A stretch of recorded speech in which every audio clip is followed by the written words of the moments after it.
Tradition. You can't buy it. It's earned the hard way over decades and eras. On the field, on the road, in the mud. With guts and with grit, and firm belief that today could be our day. The Lamar Hunt U.S. Open Cup is back. Still alive, still kicking, the oldest prize in American soccer. 96 teams, part-timers to major leaguers. Survive and move on, lose and you go home. So we call all underdogs, dreamers and believers. And we ask you again, one simple question.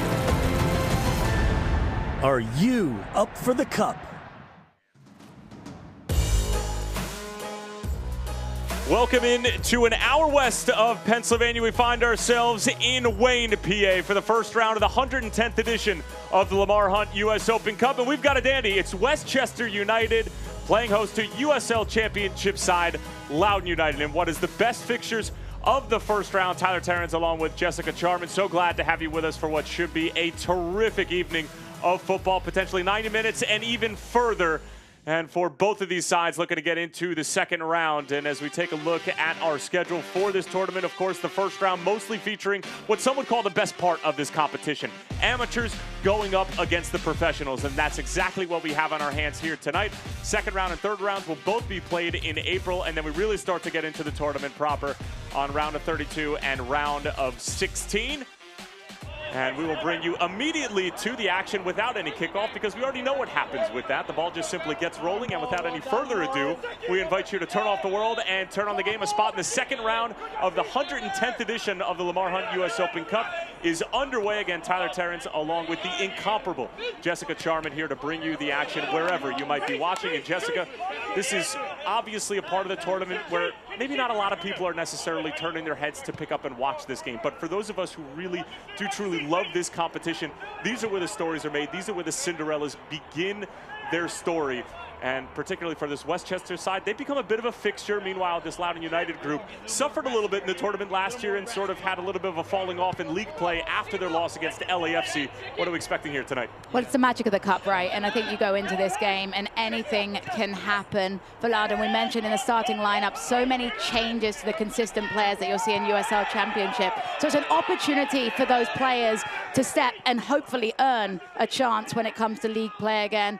For Westchester, it's all about getting on the radar. We talked to head coach Blaise Santangelo in the week, and he talked about these players want to prove themselves. They want to get on other teams' radars, and it's a dream come true to have a chance to do that on the stage. Well, we didn't get the opportunity to be able to give the lineups to you because kickoff happened rather quickly, but that's all right. We'll sort of roll through them as the beginning portion of this game unfolds. Loudoun United, of course, are going to be sporting their classic reds, while Westchester United will be in their white kits with the black shorts and black socks. And this Loudoun group only sporting 3 players from that weekend result, as they've gotten off to a nice start in league play under Ryan Martin, their head coach, who's now in his 7th season in charge of the club. And Loudoun has certainly morphed over the course of the last 5 or 6 years or so from what was underneath the thumb of DC United and their USL Championship pipeline to now a fully independent club in the 2nd division of the American Soccer Pyramid. Meanwhile, for Westchester, they qualified through local qualifiers, and they've been a bit of a fixture in this competition from an amateur standpoint. Under Blaise Santangelo, they are making their 5th appearance in the U.S. Open Cup, but they've qualified for 6, of course, qualifying for that 2020 version of the competition that, of course, did not end up coming to fruition. And an early set-piece opportunity for this Westchester group. It's whipped in with some pace, one initially at the near post by John Ricks, the right back. Played his college ball at Syracuse, kept in the neighborhood by Westchester. Trying to dig it out, but running into a brick wall was the Westchester attacker, and then trying to sort his way out was Riley Bidois, the 23-year-old from New Zealand. Westchester take over, good opportunity here, and a kick save from Faroux and it keeps it at a 0-0 game. But first warning shot is thrown across the bow by the amateur side, Westchester, and already off to a terrific start. And what a save that is by Farouk there, getting the leg out. Important interception, is patient, stands his ground, doesn't overcommit, and he starts the way he finished in that North Carolina victory, where he had a couple of very impressive saves this weekend.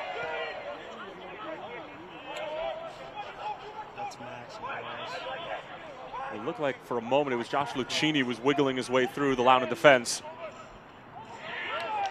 But Ugo Farouk, 28-year-old from Cannes, France, in his third season with Loudon. And you don't like to be too harsh on forwards in those moments, but you have to think, Tyler, that's a turning point. If you get an early goal, if you get that momentum in front of your home crowd, it can change games. It's a great save, but you expect a striker to finish it from a couple of yards out. And now here comes Loudon for the first time tonight, showing their teeth. Pushed out wide and delivered into a dangerous area, helped along, and here's a strike on the first time, and it's just pulled wide. And that's Surafel Dagnachu, the 27-year-old from Ethiopia. You can instantly see in his reaction there, he knows he should do better. We'll take another look. It's a great service in. Surafel finds himself with a little bit of space, and then just slicing that volley wide. Well, Surafel, from everything that we're hearing, Jessica, is one of those players who can sort of pop up out of nowhere and deliver that moment of magic, and particularly in single round elimination, which is what we love about the US Open Cup. Those types of moments of individual brilliance can become of a delicacy and be the difference between you moving on to the next round or not. And of course, Surafel in his debut, an opportunity early on to make that statement. And I think that's why you see that instant reaction of frustration. He knows he can strike that one better, just needed to get the hip placement to volley it on frame. A couple debutants for this Loudon United side. As you mentioned, Surafel, and then of course, Aaron Hurge, Ohio State commit, is making his full-blown debut for Loudon United. And then Ethan Pendleton at right back, wearing number 35. He made an appearance over the weekend, but he's actually making his first ever start for Loudon United. DC Academy product who is committed to play college soccer at UCLA. Bit of a lively start to this one. Hope you're awake, Jess. Yeah, it woke me up very fast.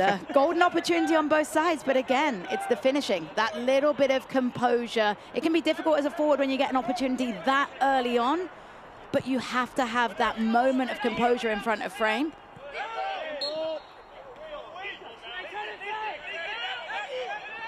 Loudon United wanting to go quickly, but disrupted for a moment by Westchester, who trying to just prevent the quick action going in the other direction. As this is clipped over to the far side, sprayed across the middle. It's going to fall all the way to the back stick, and Loudon again with a good opportunity. Here's Pendleton. Whipped in by Mines and taken on the first time again. That was Riley Bidois once more. So we get another look here at the movement from the visitors. It's a good cutback, but the positioning of Westchester's defense is impressive. They get bodies in the way to prevent the ease of this finish. You have a look, step into the ball quickly, trying to prevent that level of service, and it's very well defended to be touch tight and prevent a clean look on frame.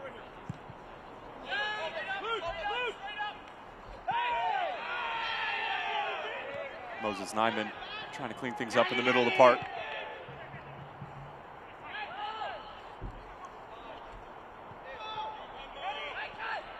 Here's Kenny Roby, product of SUNY New Paltz in upstate New York, and Loudon United able to clean it up. All the way back for Ugo Farouk, who came up with the first real big save of the evening. And Jessica, you talking about it just in terms of how big those opportunities can be, and especially for an amateur side. It almost seemed like it caught Westchester off guard in terms of how open they actually were and how good of a chance they had inside of the first 3 minutes of the game. And it was a dream start in a lot of ways. Just didn't have that composure in the moment, but Farouk take nothing away. It's a very, very good save. A lot of times you'll see goalkeepers overcommit in those moments, go to ground. He was patient, made himself as big as possible, and won that mental duel with the deflection away.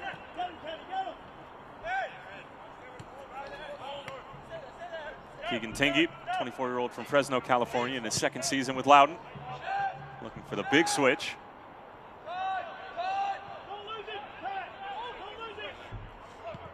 Now Moses Nyman, delicately over the top for Riley Bidois. hopeful ball across the face of the penalty area. And it looked like Pendleton had commit the foul, and indeed he did. This is really smartly done by the Westchester player there. Gets his body placement and just draws the contact, gets his side to get out of jail free card in order to launch this one away and regain some composure after some good Loudon play. Patrick Short operating at the left back position for Westchester, wearing number 27, product of Drexel University in the heart of Philadelphia. It's interesting to see how many Drexel University players there are on this side. It helps with the chemistry, though, when you have that opportunity. And listen, they're not in season right now, not getting as many opportunities to touch the ball, obviously not training every single day like a professional club. But when you have that chemistry, it helps. There was Sorto trying to pick it off and go in the other direction quickly. Won by the Loudon back line and back in from Yassine El-Khaloun.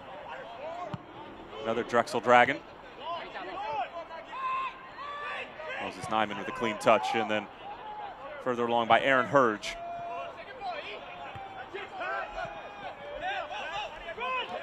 There's Moses Nyman going down, got caught by the turf monster. And here comes Westchester in the other direction. Trying to slip it across was the 19-year-old Dylan Lacey. Now here's the former Red Bulls man, Ben Mines. Clean football from Loudon on the counter.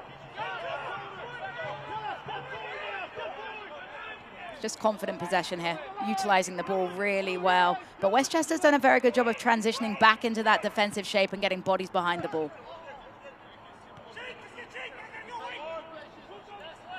Keegan Tingy is operating at the center back position, capable of playing both right and left fullback. But this is not a particularly deep Loudon United squad, and despite the rotation, this is a group that's asking a couple of guys to play out of position on the night. They are missing some of their bigger heavy hitters, at least in the starting 11. And of course, you have somebody like Tommy McCabe, the New Jersey native, typically operates in the middle of the field, who did not make the trip, and according to Ryan Martin, said he's no spring chicken anymore. Not able to deal with the high demands of a midweek game and a game on the weekend. I wonder how he took that compliment. I don't know if I'd be a fan of being called no longer a spring chicken, Tyler. We've still got plenty of life left in us. Sure. You can just be one of those people who doesn't really like to sort of take in facts and take them for what they are. You'll see tomorrow night. Yeah.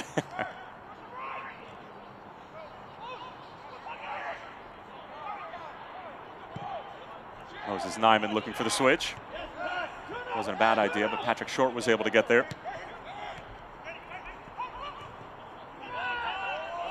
It's Ken Roby staying with the play for Westchester. Now John Riggs. Good slip ball in. Loudon are in trouble here. Lucchini was asking for it. Still available. Shouts for a corner and a goal kick. And the call from the referee is a goal kick. You can see the frustration from Westchester United there, because set pieces are going to be a great opportunity for them. Weren't able to win the set piece in that moment, but the encouraging sides for the amateur team right now is the fact they're finding those final third entries. You mentioned the slip pass, a beautiful delivery into the box, and a couple too many touches by the attacker that allowed Loudon to get back and defend.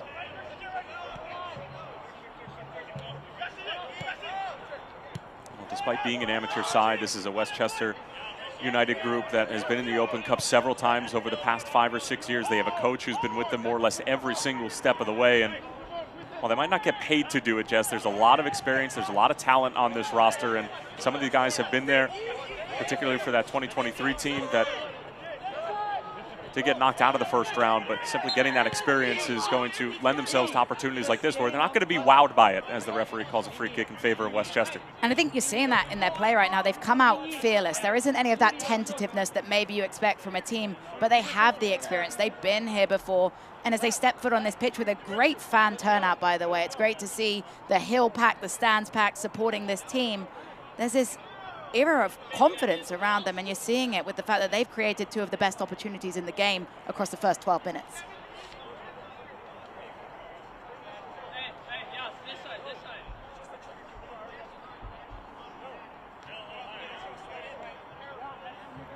Leesburg, Virginia, where Loudon United train, about a 2-hour and 45-minute drive away from Wayne, Pennsylvania.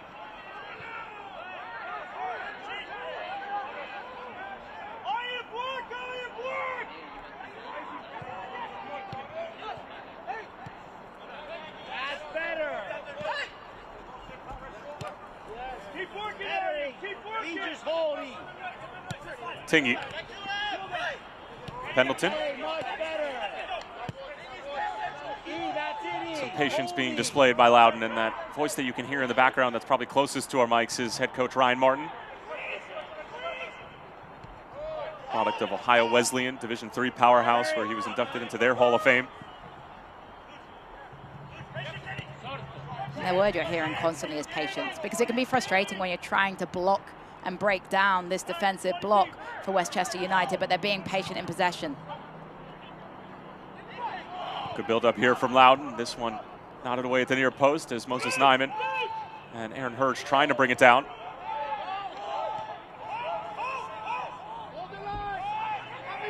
I do like the way that Nyman is playing as a playmaker right now, dropping into those pockets, picking up possession, just distributing traffic. He's been key in that midfield area. Beautiful disguised pass by Tingy. Hurge got it away, and now Sordo. Hooked out wide for Pendleton. The teenager delivers, and again, it's met by the stern back line, led by August Axman and Amit Bogal. Products of Mount St. Mary's and King's College. Center back pairing for Blaise Santangelo. Here's Nyman again. Touchdown wide for University of Vermont's Alex Nagy.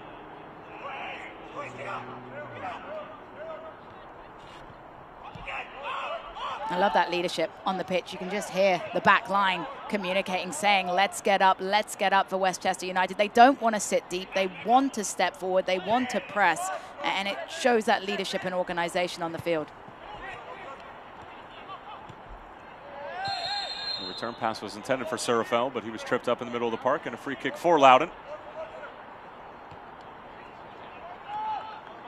And again, balancing league play as well as cup competitions, Jess, can be so difficult, particularly even for a professional side like Loudon.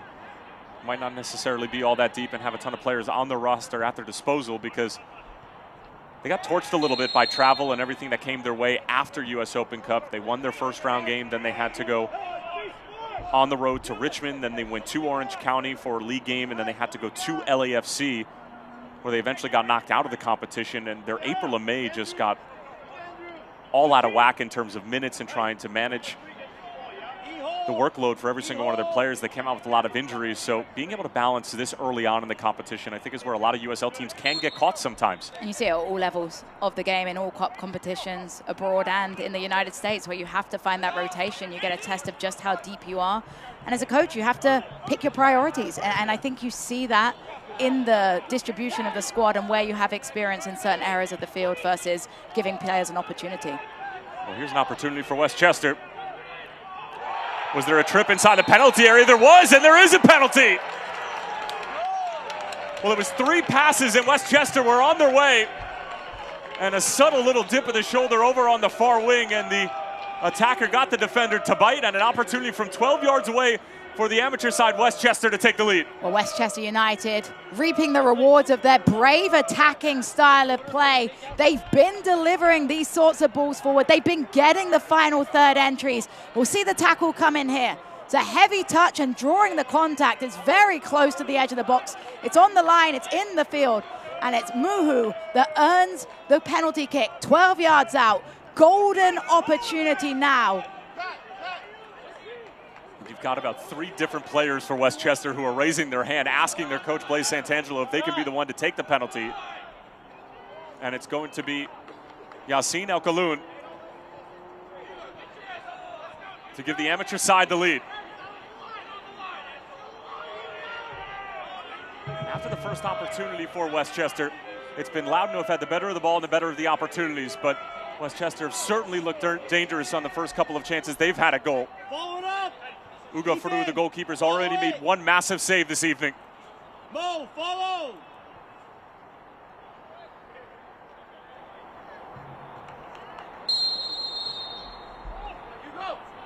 Yassine El Khaloun scores! And Westchester United in front inside of the first 20 minutes, and it's the amateur side with an early cup set alert.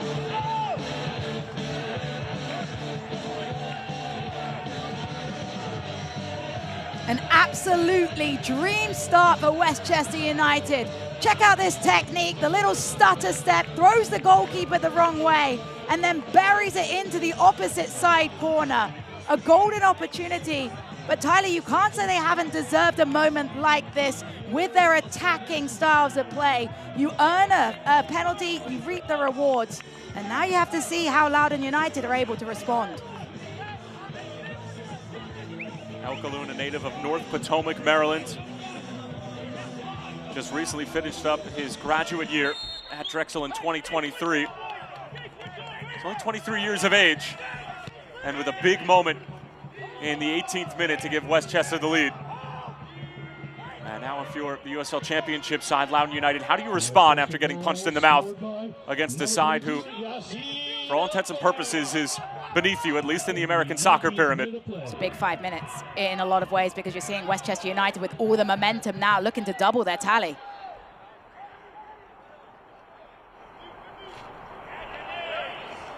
But if there's one positive, I think, for Loudon right now, is you've conceded it early. Plenty of time left in this game. You don't have to rush instantly. You don't throw all your eggs forward and risk getting caught in transition. So I think being patient in the possession, utilizing the ball, but also making sure that you don't concede a second while you're vulnerable.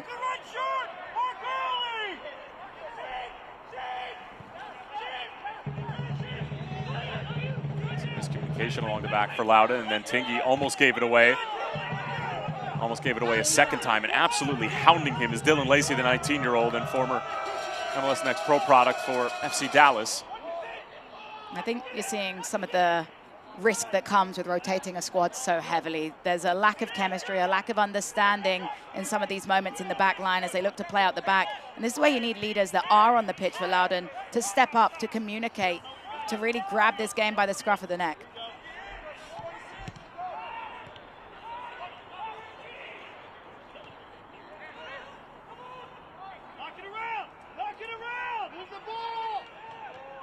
Blaise Santangelo is asking his team to knock it around and just try to keep it. Just doing a little bit too much in those areas, looking for the highlight reel move. You see them trying to go for the nutmeg instead of the simple square pass, and I understand you've scored a goal, you're on this high, but you don't want to risk conceding off of an individual error when you had a more simple pass. You can make the argument for both teams that they were making things a little bit more complicated than it needed to be in the middle of the park, but right now Yassine Elkaloun with the opening goal for Westchester United. Had a first-round victory back in 2019 over Baltimore Christos. Eventually fell to Birmingham Legion in the second round in what was Birmingham's inaugural season. Heavy touch from Riley Bedouin. He felt like there was a foul, and then these are the opportunities where Westchester have been able to break. And that's what created the penalty. Nice little dip of the shoulder in the middle of the park. And here's Muhu, who created the penalty, directing traffic, and now spraying it to the far side. Sent across, and there's another opportunity. And it was Marcus Brenes out of Villanova, testing Ugo Ferru once more. It's a good switch in the end by Muhu. A bit of a stumble by the defender, but in the end, the cut back to the penalty spot and just wasn't able to connect with enough power to really force a better save out of Ferru. But right now, Westchester United lining up inside the 18 with too much time and too many looks on target, and yet another poor giveaway. Loudon are at 6s and 7s at the moment, and Westchester will probably feel like they can go on and double their lead. And I think for Westchester, though, they need to capitalize on what we're seeing from Loudon United right now. You've got to capitalize and increase your lead when you're playing against a side that will grow in this game. When you have momentum, when you are the underdog in the game, you have to punish in these moments that you're being afforded, because you don't know if they're going to keep on coming through the duration of this game. Neat little turn from Josh Lucchini. Dispossessed, and then Moses Nyman encouraging Alex Nagy forward.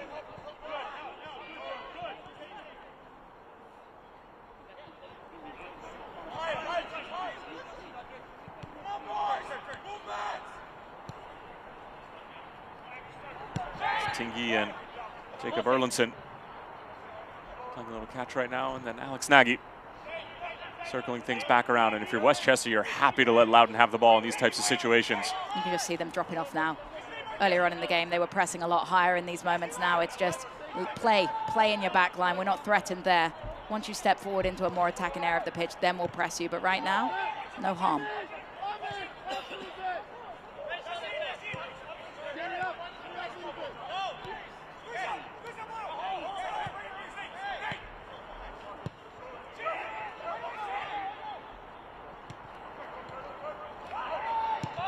And just thumped away by August Axman. If in doubt, kick it long, relieve some of the pressure, and I don't think that's a terrible decision there to just let yourself breathe, regroup. And here's Ben Mines on the run, but running out of real estate and how to play for a goal kick. And you see what Loudon's trying to do there. They're trying to diversify the attack. Because of the way they're struggling to break down Westchester United through the possession, they go for that direct ball, just overhitting it. Loudon United have gotten off to a nice start in league play. A couple of wins out of the gate in the USL Championship, 3-1 win on the road against Birmingham Legion, and then a 2-1 win at North Carolina FC this past weekend. Early days, but sitting pretty at the top of the table right now. And I think that goes back to the point you've reiterated, Tyler. You have to find the balance of your league play and your cup play. And it's very clear right now, Loudon United has one eye, and rightly so, on the Louisville City FC game away this weekend. So you're giving your young players an opportunity. You're giving players that maybe don't see regular minutes on the pitch an opportunity. And I don't think it's a bad thing, Tyler, that they're getting a chance to suffer, because these are moments that grow you if you're able to respond to this adversity. One of the biggest things that Ryan Martin said about this group was that this is the first time in his career as a head coach, and since he's been in charge of Loudon over the past 7 years, where he's felt like there's been some level of continuity and that he's been able to sort of craft the roster in terms of how he wants it to look, along with the front office of Loudon United. And they certainly feel good about what they're going to accomplish in league play, but right now they're in a precarious situation, and one too many step-overs from Loudoun, the goal scorer in the middle of the park, as Ben Mines cushions it down. And Erlinson, some crafty play to get out of pressure, but a little bit too hasty in the middle of the park, and now Westchester with an opportunity to counter. It just feels like they want it more. Those loose 50-50s every single time. It's Westchester United stepping into those areas and winning the ball. You have to see Loudon just move that speed of play, that sense of urgency. You're not always going to get the perfect service. You have to turn that average service into good service by stepping to the ball, not waiting for it. Nyman almost got caught with it. It almost seems like every other touch that Loudon takes, they're putting themselves into a tough spot. Just trying too hard in these moments, and I think they just need to go back to the basics and clean things up. You're trying high-level switches, you're trying big skills in the middle of the park, but it's not paying off. Just stick to simple possession, because when they're moving the ball simply on the ground, you can see their identity and you can see their composure.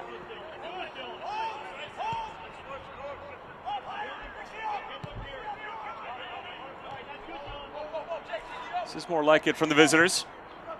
This one flashed across the middle, and it's Loudoun back for his defensive responsibilities. But that's where you're going to see their success. Just keeping it down on the ground, moving the ball, changing the speed of play a little bit, and being able to be patient breaking down that block.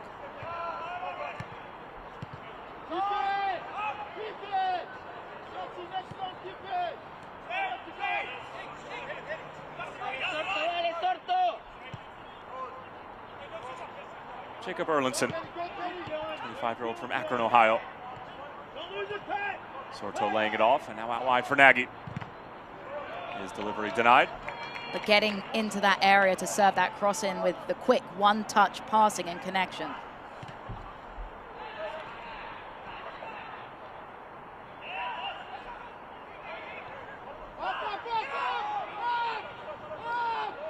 Give away from Erlinson.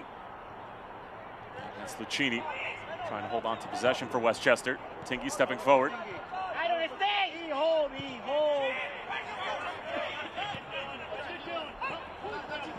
Pendleton in the midst of his first ever start for the senior side.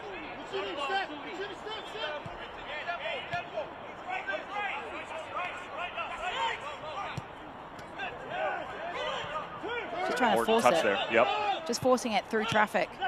You've got two players in front of you and you're trying a splitting pass. It's just not the right decision. How many times can we get Sorto and Surrey the ball? Sorto, Surrey. Sorto, Surrey.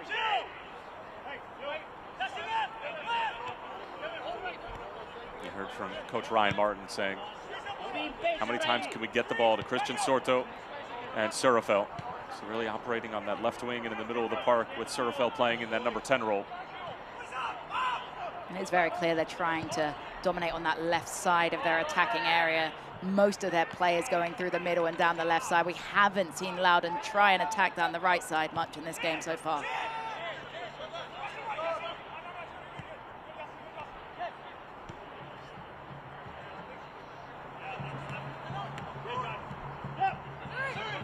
Surafel dropping into a much deeper position than probably his coach would like, but on the ball and draws the free kick. But quickly out wide, Pendleton. That's not a bad delivery, and asking the headed clearance from the Westchester back line.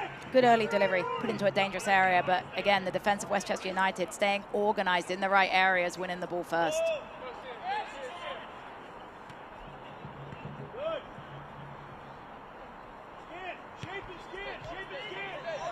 Surafel on the turn, and he lets it fly from distance.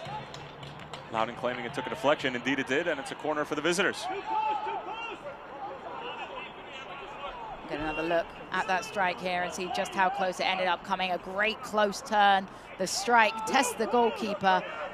You saw him have it covered all the way, but it does end up being a corner. And the goalkeeper from Penn State and Colgate, Andrew Cook, has yet to make a save tonight. And it's the amateur side with the 1-0 lead. With nearly half an hour played here in Wayne, Pennsylvania.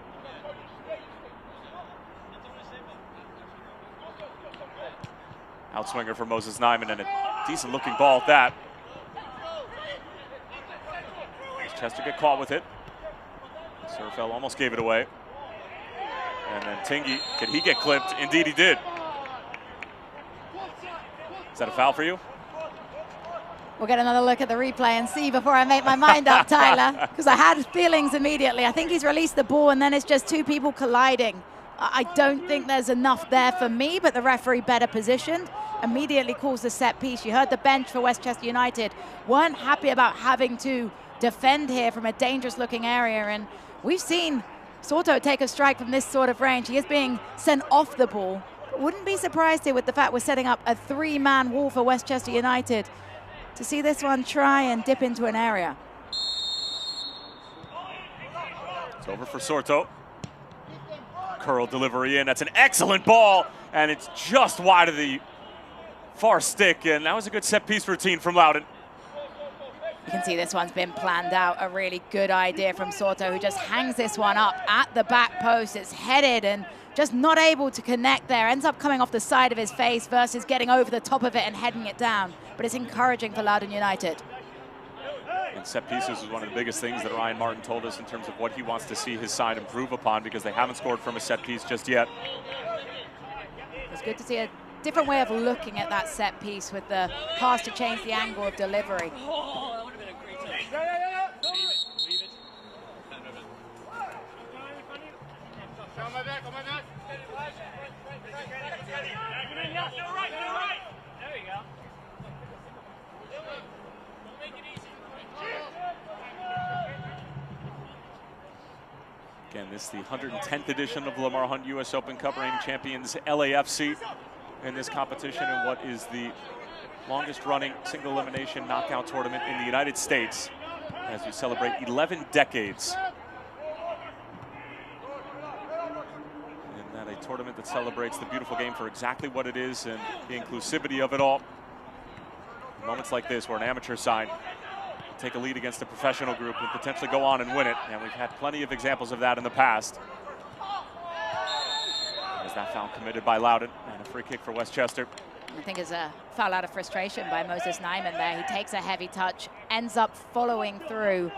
You'll see it here, Nyman, heavy touch, and then wants to win it back here, and just catches him late. Correct call from the referee, and I think for Nyman, he's been frustrated at the moment because he hasn't been able to have the composure in the ball in big moments. It's a foul out of frustration. Clever touch from Lacey. He got Pendleton to bite. Good matchup on the near left side here if you're Westchester on the attacking side of the ball between two teenagers in Pendleton and Dylan Lacey. You can see the confidence in Dylan Lacey just by the swagger he has, the way he talks to the bench. You can tell he's a player that wants to show what he can do, and he's had a couple of moments to run at the back line so far. Cook sends it away looking for Josh Lucchini.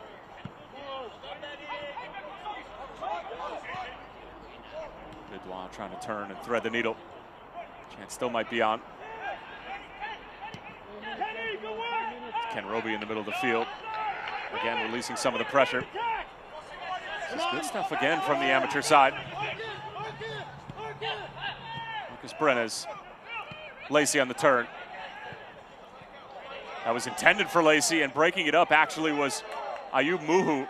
And had he let that run through, Westchester would have been in, and Lacey knows it. And that's where you just need to see more communication from the young player, Dylan Lacey. He has to demand that Muhu leaves that ball for him. Muhu should check his shoulders. He should be aware. But you need to see Lacey have that communication. Beautiful style of play, though, by Westchester United. That ball movement to draw the players in towards them, find the space in the 18. Incredible. Unfortunately, Lacey just not able to get on the finishing touch of that play. I'll tell you what, Jess, despite the fact that Loudon have definitely had more possession of the ball, if you were an alien, had no idea what this tournament was, and you had no idea which was the professional team and which was the amateur, you probably wouldn't be able to tell the difference between the two in the first 34.5 minutes. No, the ball movement from Westchester United has been very, very good, and I think it all comes back to mindset. They just look so confident coming into this game, and I think that comes from the fact, as we've mentioned time and time again, they're not a side that hasn't had these experiences in Open Cup, and Blaise Santangelo has to take credit as well for the way that he's set up his team's mindset and belief that they can get something out of this game. Here's Ben Mines on the turn after a fortuitous bounce. Mines cutting inside, looking for the curler, and had the interest of Andrew Cook for a moment. Well, it's an opportunity that comes quick directly in transition. Mines trying to shape up for that curler, but I think for Cook, he knows by the body shape all the way where he's going, which gives him that head start with the quick feet across. Cook just wants to make sure that it doesn't dip last minute, but the goalkeeper, Andrew Cook, has been quiet. But interestingly, sometimes as a goalkeeper that can make you more nervous. You want to get those early touches on the ball, and bar a couple of goal kicks, Cook hasn't had that opportunity to get his hands ready early on in the game.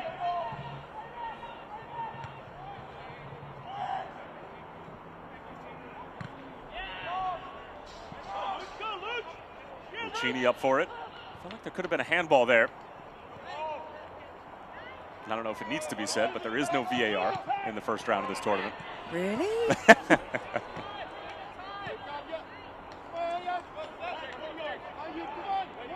Here's Sorto.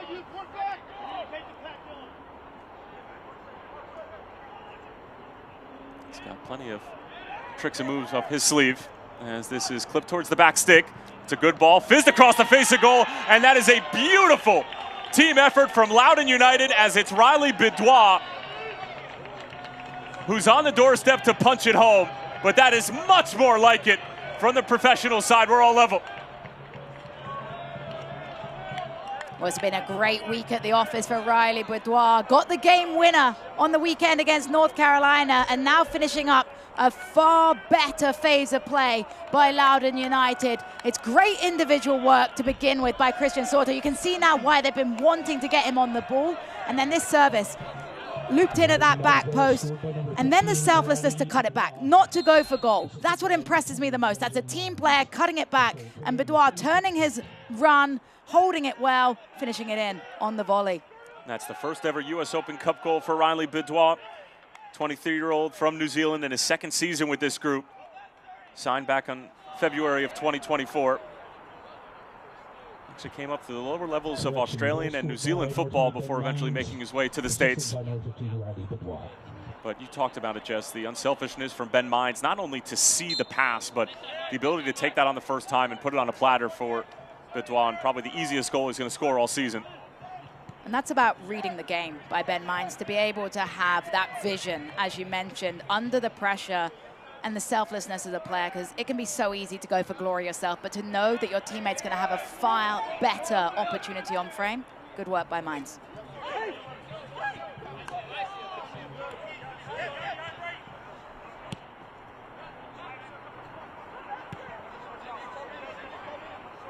Well, we do have another potential cup set alert on the docket. Elsewhere in the first round of this competition is New Jersey Alliance at home against Chattanooga Red Wolves. And Red Wolves already having picked up a red card, and New Jersey Alliance already up 1-0 at halftime.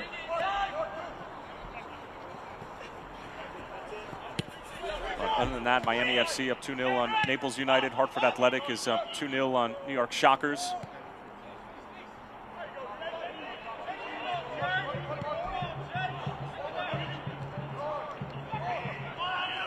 Stepping forward is Alex Nagy.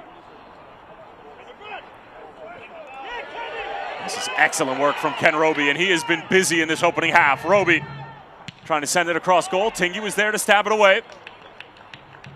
What an engine that Ken Roby has on him, though, and such confidence in his own ability to take that heavy touch, to drive forward. The early cross in the end defended well. But Ken Roby's a player that needs to get on the ball more for Westchester United when good things happen.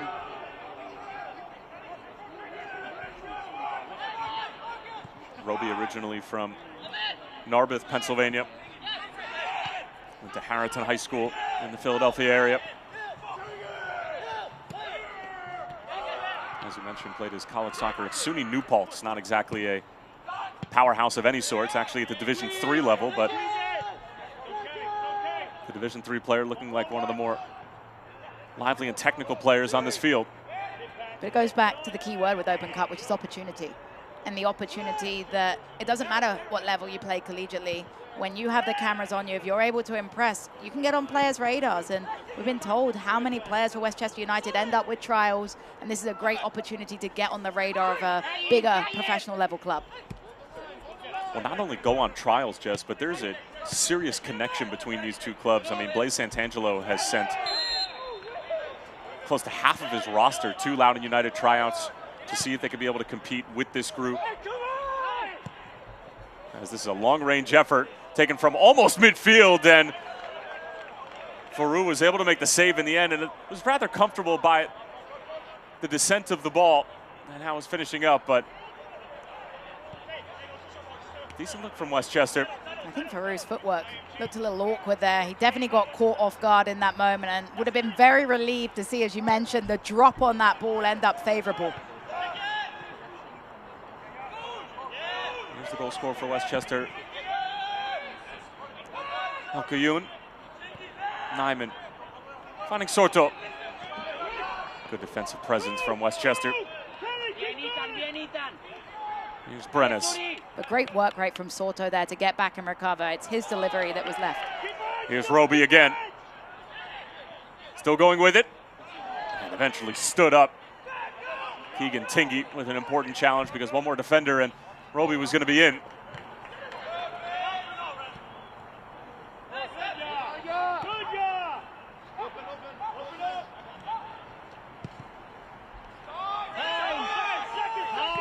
Pendleton being told he has time, and he takes it.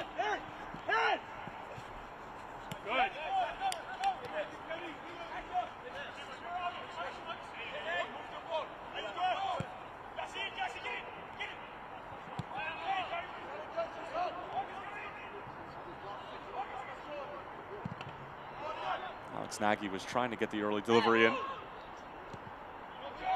Lucchini laid it off. Referee saw an advantage. And now we'll blow the whistle.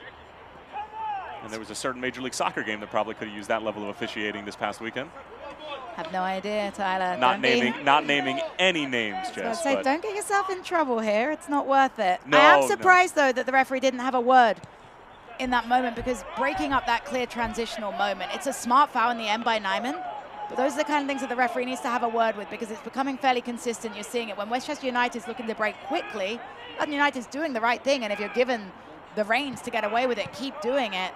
But it's clear breaking up of that transitional moment that Westchester United's trying to capitalize on. Lacey with a positive first touch. He felt like he was tripped, and he gets the call. Barks a couple of things in the direction of Moses Nyman.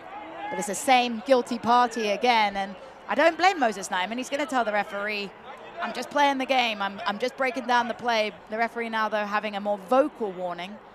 That one, though, I think was a little bit more sold there. Dylan Lacey knows exactly what he's doing going to ground in that moment.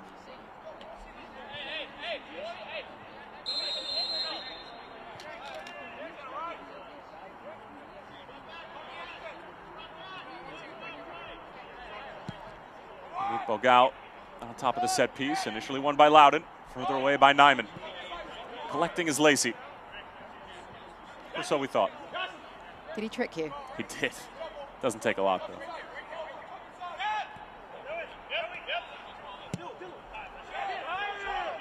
Lacey switching the point of attack for John Ricks. Ricks poking it out wide. Lacey now. Decent delivery in, but the offside flag is up.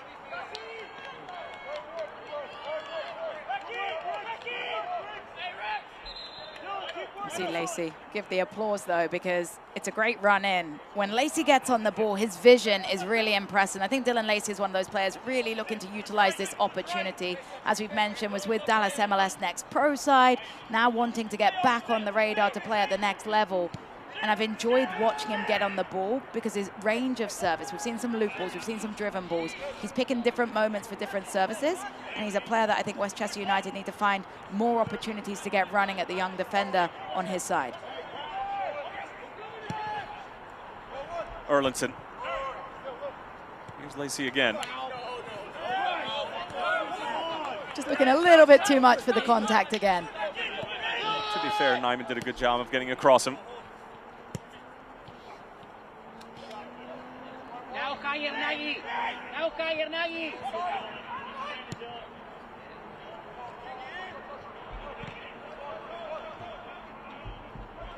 Dealt with by Ricks. And a deep throw in here for Loudon as we're knocking on the door of halftime. Yassine El-Kaloun and Riley Bidois, the 2 goal scorers for Westchester and Loudoun United. And what we're hearing right now, unconfirmed, is 1 minute of stoppage time at the minimum. The fourth official has indicated there will be a minimum of 1 added minute. And right on cue. It will be 60 seconds.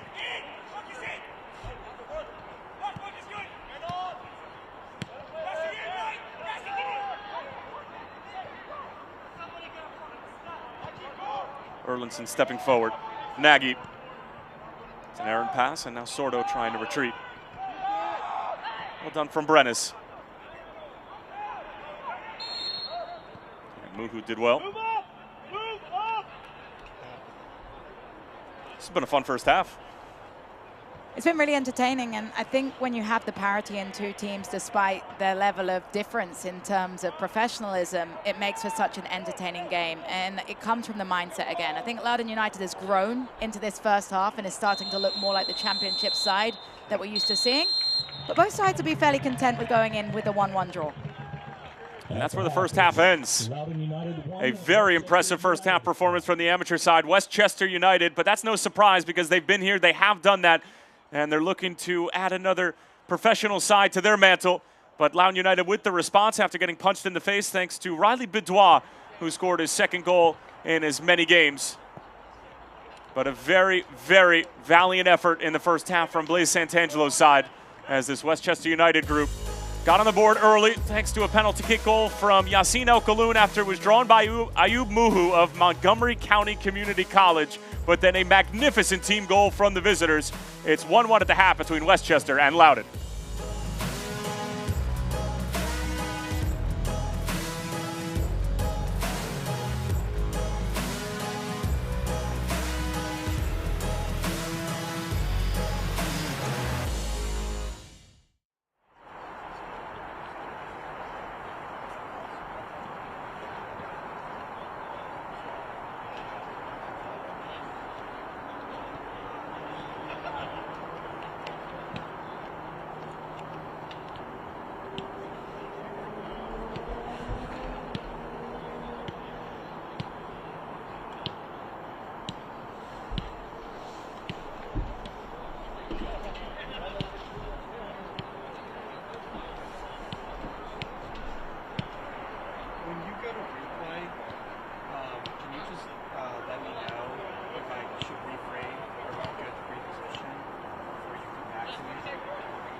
Yeah, when I hear you say replay and then take it back, I realize I have some time, but I just want to make sure. Everything was moved because they had to move this machine here. And when I talk, and when you're talking to me and I talk, can the audio hear me talk?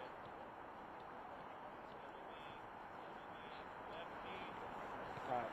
Yeah, because sometimes I just don't answer you because sometimes this audio, because I'm right behind it, it sometimes picks up my voice. So that's the only reason I just don't answer. Thank you.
Yeah.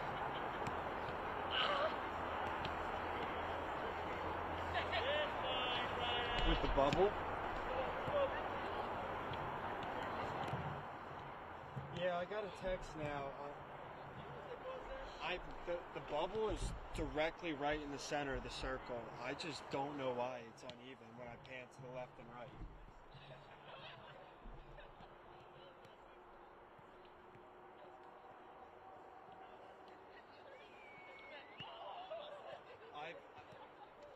I've been trying. Yeah, I can try repositioning it to. I got a text message here too. All right.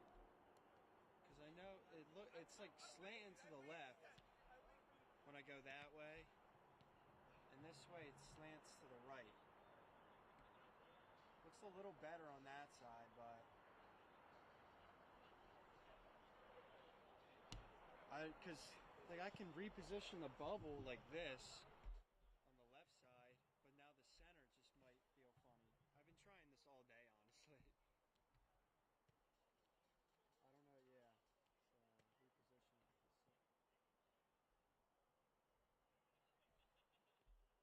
straight. Now if I go to the middle, yeah, then it looks crooked now. Like, what the heck? That makes no sense.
Yeah, that kind of does look better. Yeah, that looks good.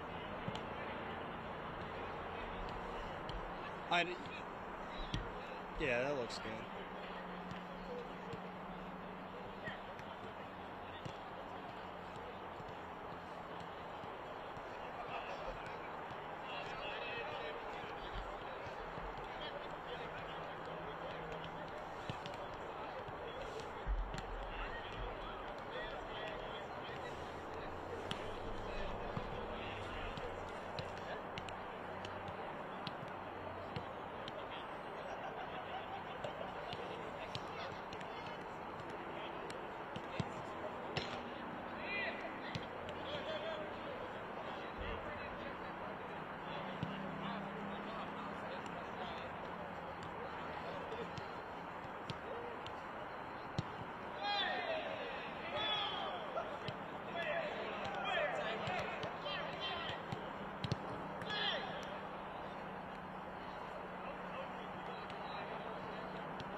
Enjoy the rest of the game.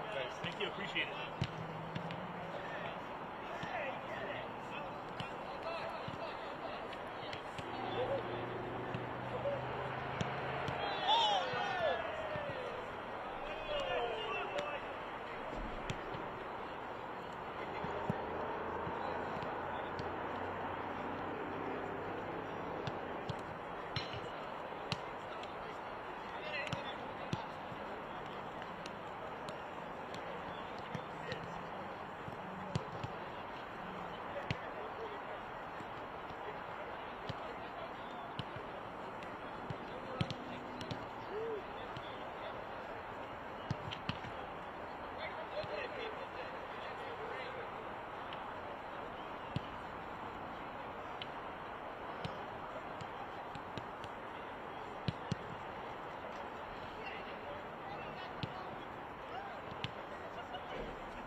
All right, welcome back in to Wayne, Pennsylvania. First round action of the 110th edition of Lamar Hunt US Open Cup, and we've got a fantastic match already 45 minutes in. Westchester United 1, Loudoun United 1. Tyler Terrence along with Jess Jarman bringing you all of the action in one of the greatest tournaments on the planet, the Lamar Hunt US Open Cup, and we'll take a look at how it all went down over the course of the first half. And just right out the gate, it was Westchester who were flashing their teeth. You would have never told it was the amateur side out there, going with confidence in these big transitional moments. Only saw 22% of the ball in that first half, but who cares if you can capitalize moments like this? Drawing the penalty, great work by Muhu, drop that shoulder, lure the defender, and then stepping up for the penalty, Loudon. And I just love this finish. Sending the goalkeeper the wrong way. Whatever happened to simply hitting penalties with pace and to a corner? This is a sad Liverpool fan talking. But either way, we continue to move on throughout the course of this first half, and this was, about 25, 30 minutes after the opening goal from Westchester, and this is a beautiful piece of football, Jess. And this is a sign of Loudon United growing in the game, getting back to how they want to play. It's great build-up, switching the field here. I love this delivery, but it's the selflessness to cut that to Boudoir. And as we mentioned, Boudoir having the time of his life right now in a Loudon United jersey. That's 2 goals in his last 2 games. So that's how it all went down in the first half. What the second half has in store, you're going to have to stick around and find out. We'll flip-flop sides. Again, Loudon United wearing their red, Westchester United wearing their whites. And let's start with the professional side, Jess, because for Loudon, if I'm Ryan Martin, the first 35 to 40 minutes were borderline unacceptable. It's one of those where you just didn't compete at the level you could. You were trying too hard in big moments, turning the ball over in dangerous areas, and just didn't look like you had the same amount of desire. I think they got outworked on the pitch. And for me, there's one thing to get outplayed, but to get outworked, that's where the coach isn't going to be happy. And then on the other side, for the amateur group, under the tutelage of Blaise Santangelo, I mean, yes, that was great you put a first half together, but from a fitness standpoint, we do have to remember, all of these guys are amateurs. They have other jobs, with the exception of somebody like Dylan Lacey. Your full-time job is not playing soccer, so how long can they keep this up? And Santangelo was very honest with us about that. Said, look, we've tried to get in enough practice, enough work rate, enough touches, but we have to balance it around people's professional lives. It's not always possible. You've got to try and find your moments in transition, because you're not going to be able to have the same energy and tempo as you had in that first half. All right, well, we might just have ourselves a cup set here in Wayne, Pennsylvania, but Westchester United have a little bit of work to do, and Loudoun United trying to put on a much better performance in this second half as we are officially underway for the second 45 minutes. Again, Tyler Terrence along with the incomparable Jess Jarman bringing you all the action in this first round of the Lamar Hunt US Open Cup edition 110.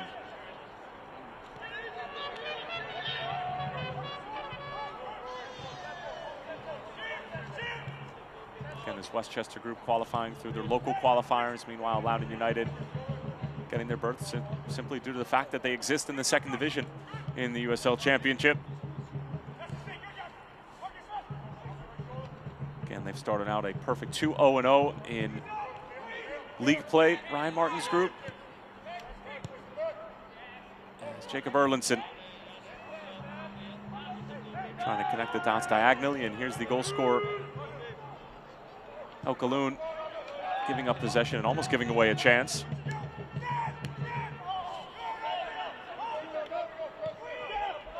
And it's all the way back for the goalkeeper. Ugo Faru came up with a huge save inside of the first 3 minutes.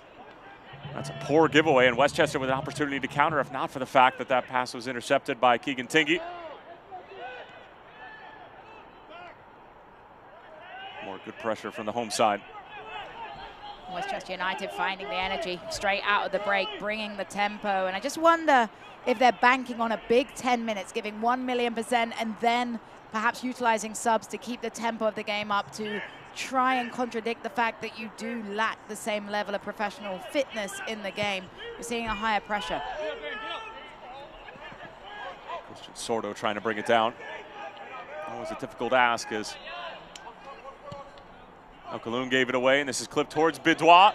Loose in the penalty area. Was there a foul inside of the box? And Boudoir pulls it wide, and now the penalty is going to be called. Well, this is fascinating.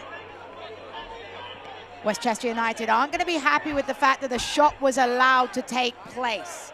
Let's have a look at this. You saw the referee, though, on the spot, waiting to see an advantage. It all comes from Soto, chipping that ball in. Goalkeeper here overcommits. It is a foul from Andrew Cook, but the referee allows that shot to take place. It's dragged wide of the post, and the petition is, was there an advantage played by allowing that shot to occur?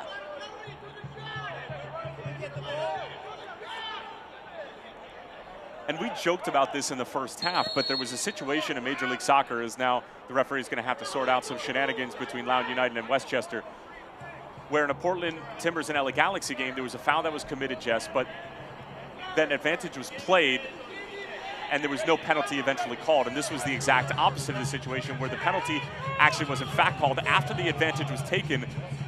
And Loudoun United obviously didn't convert on the advantage, but it's the age-old question of, well, is it actually an advantage unless the ball goes in the back of the net? Either way, penalty for Loudoun United, and it's Sorto stepping up.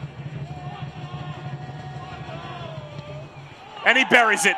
And Loudoun United, 3 minutes into the second half, have turned this first-round tie on its head, and they lead by a score of 2-1, and it's Christian Sorto sending Andrew Cook the wrong way and burying it in the other.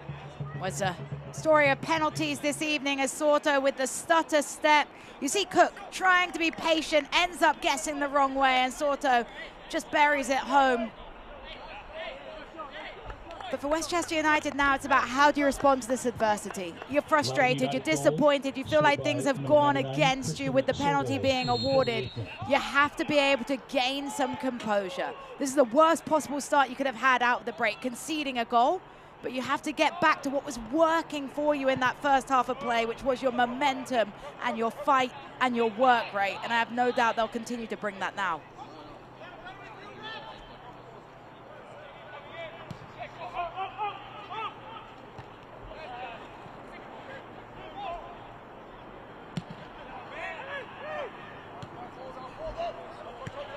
And now Loudon full of confidence as Sorto sliding Ben Mines through. Westchester retreating. This one fizzed across for Riley Bedois, who's sitting on a brace at the moment. And it's out of play for a goal kick. You can see Loudon right now with a stride in their step, feeling far more confident. And I think they can just sense right now that Westchester United flustered from conceding the goal and conceding the goal in that manner. It's a big 5 minutes for the amateur club to just try and get their heads back into this game and worry about what they can control. They can't control what's already happened. They have to focus on getting back to the basics. Erlinson up for the header, as is Bedois. Now it's Lucchini trying to give chase.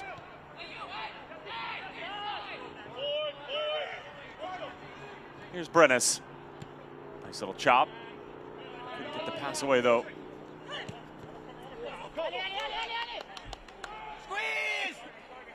Great job, man. August Axman of King's College. Able to recycle for Blaise Santangelo's side.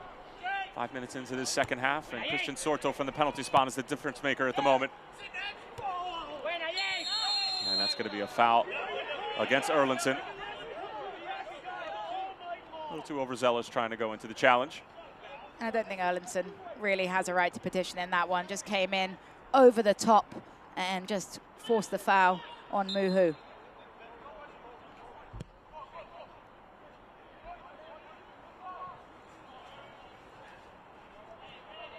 The set piece just leaves a lot to be desired there, and I think these are the moments that Westchester United just need to slow it down a little bit. We talk about set pieces when you're not seeing much of the possession being pivotal, and right now Westchester United, with only 28% of the ball, needs to try and slow down in those moments. You have a free kick opportunity inside your attacking half. Get some bodies forward. Try and create something that gives you an opportunity on frame.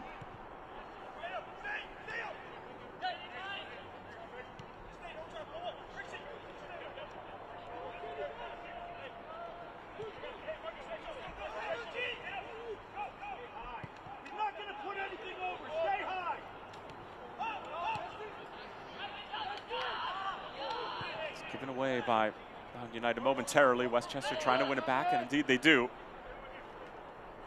And you could hear Blaise Santangelo urging his team to stay high because they're not going to send it long. And Ryan Martin's teams over the past have certainly proved that, particularly when he's in charge of his own group and not necessarily doing the bidding of a Major League Soccer side with this Loudon team.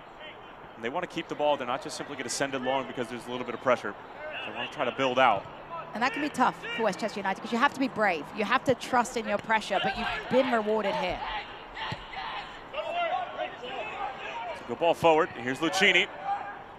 Gets all the way through. Tingy just barely got a touch to it. Now here's Lacey circling back around to collect. He's been impressive. This is flicked over the top. Lacey trying to get there, and then it's Aaron Hurge who's just hitting the safety valve and sending it out of play for a corner. But it goes back to what we talked about in set pieces here. You're seeing the opportunity for Westchester United to send forward some of their bigger bodies from the back line. You see August Axman coming into that area. You've got targets now, sending 2 for the service. And in swinger, you've got to put it into an area that you can really challenge.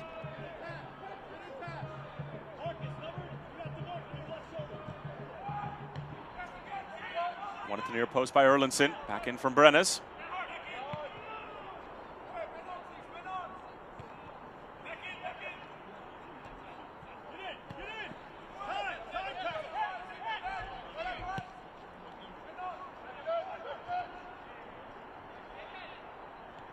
That's Roby getting a touch to it. Bothered by Pendleton. Now Brennes. Space for Westchester United to play. And it's Nagy going to ground. And that was Ayub Muhu who drew the penalty inside of the first 5 minutes, putting on the stepovers.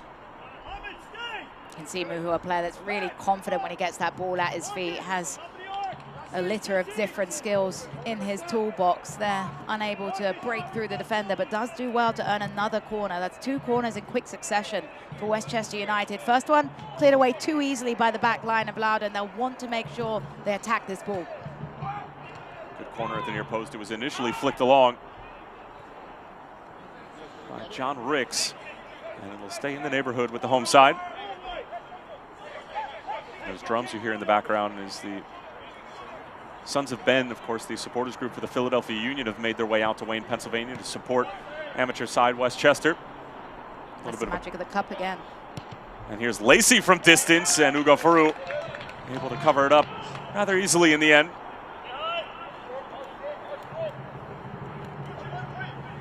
Ends up being an easy save for the goalkeeper, Faru, but it does come through traffic. Love this quick turn and then pulling the trigger. Watches it all the way into his hands with a simple scoop in the end.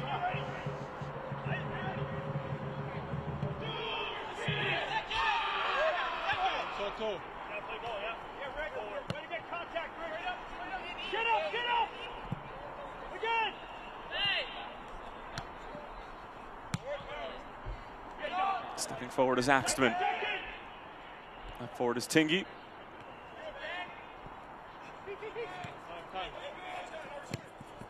Goal scorer is Sordo.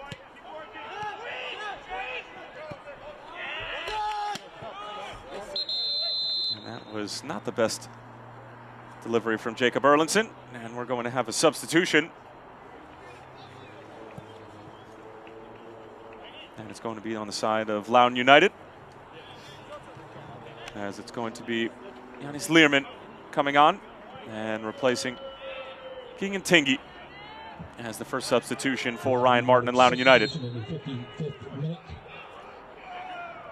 leaving the match, number 3, Keegan Tingy. Entering the match, number 5, Yannis Learman. Learman, a 26-year-old from Troyes, France, and in his 3rd season with Loudoun United. Originally attended University of Central Florida and then transferred to Pittsburgh before being eventually drafted by the Chicago Fire. Didn't sign, and then joined Loudoun United in 2023. Now making his 4th appearance in the U.S. Open Cup.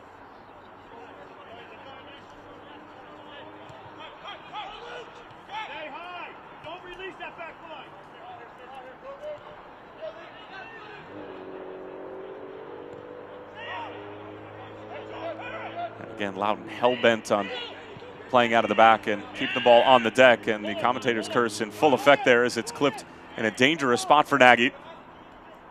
And last touch should be off of Loudon. Indeed it is. But every time there's moments like this where Westchester United's press successfully forces an error out of the back line, it encourages them to continue to press, to commit to that pressure, as this time a little late in the challenge to set up the free kick.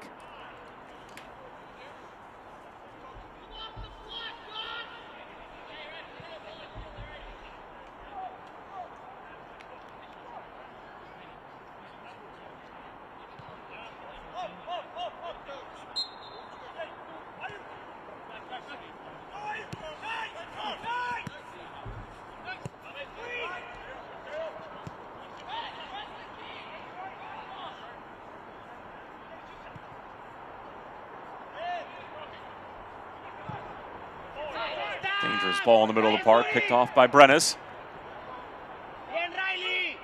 That's perhaps a moment where Westchester can go a little bit quicker in transition, particularly with Loudon spread out so far. As a yellow card going to be issued to, looks like Moses Nyman for persistent infringement. That's about his 4th or 5th transgression on the night. And he goes into the book. I told you I was surprised you didn't see one earlier on in the first half for just that persistent infringement. So we get another look at the contact here. Hyman just coming in late from behind. Every day of the week going to be a foul, and then due to the fact he's broken up a couple of Westchester United fouls, gets into the referee's book. The yellow card caution has been issued to Loudon United's number 8, Moses Nyman, in the 59th. Given away by Surafel.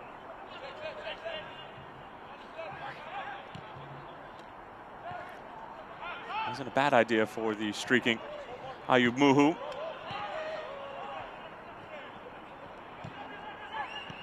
Ben Mines connecting with Bidois.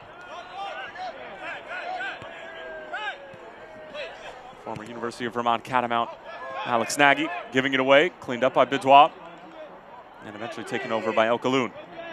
In that area, I'd like to see Nagy move a little bit quicker. You heard from the bench, drive, drive. He took too many touches and didn't execute himself into that space quick enough.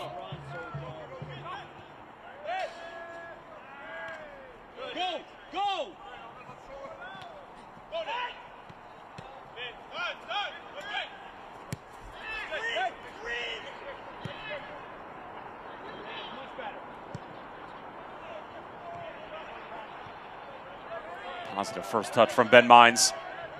Skipping away from the defender, trying to peel it back. Bidois looking for an avenue to pull the trigger. Good defensive presence, though, from Westchester United when it needed to be.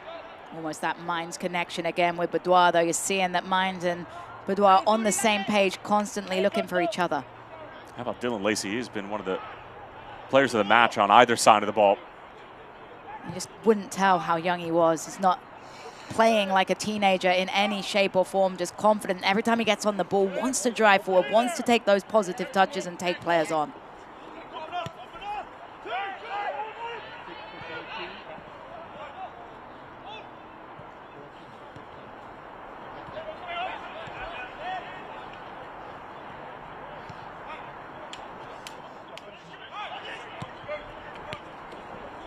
Flicked along by Sorto. Clean football here from Loudon United. Bidois splits the two defenders, and Riley Bidois is in again, and it's 3-1 to Loudon. Loudon United flexing their superiority at the start of this second half. Riley Bidois at the double. And with a superb first touch to break himself into the Westchester defensive third, and it's 3-1. Well, Riley Bidois just having a day. It's a great flick forward by Sorto. And you see Bidois just bending his run here. He's pointing exactly where he wants the ball and is able to sort his feet out last minute. And then that composure. The goalkeeper's coming out. He's closing the angle, but he knows exactly where he's going to slot the ball. Cool, calm, collected in the big moment to give his side a clear cushion now.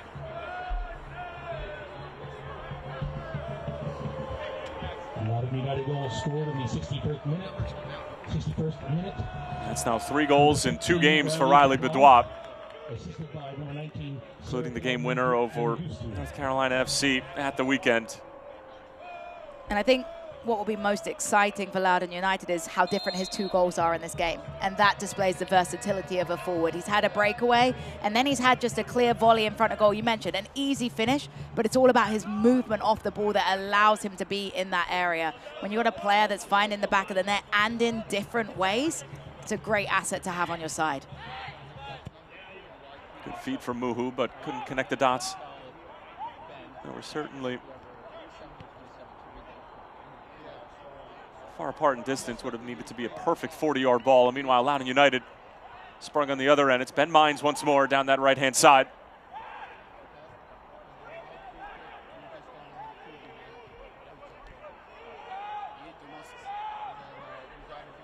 Now Brennis on the turn. Lucchini lays it off. This is an excellent ball for Lacey if he can keep it in play, and he can. Lacey now running at the Loudon back line, looking for the curler, and it wasn't too far away.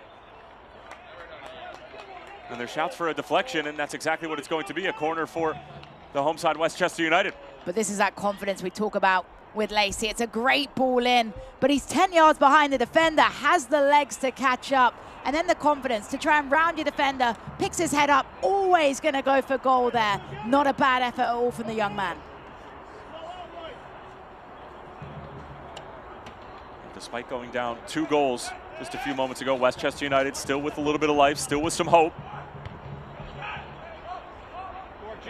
It's about the second or third corner tonight where Westchester have not been able to clear the first defender. And I think that's going to be an area of real disappointment, because we talk about just needing to get that set-piece service better. You've brought players forward. They've made that long run from their defensive position to get into the box, and then you don't even allow them an opportunity to attack it. And it looks like it is going to be a substitution for Loudoun United as Jacob Erlandson is coming off, taking off the captain's armband. And we're going to see the introduction of Zach Ryan in addition to Kwame Awua. Ryan, a 26-year-old from Chatham, New Jersey, in his 3rd season with the group, and Awua, 29 years old, from Toronto, Ontario. Played his college soccer at UConn for the Huskies. Actually played in League One in Ontario for Sigma FC with the likes of Richie Leray and Kyle Laren. Both have plenty of experience with the Canadian men's national team.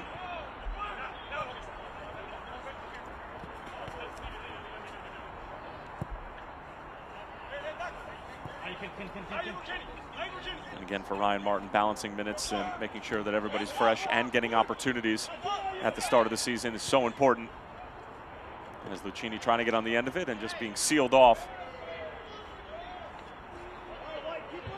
Loudon United substitutions in the 64th minute.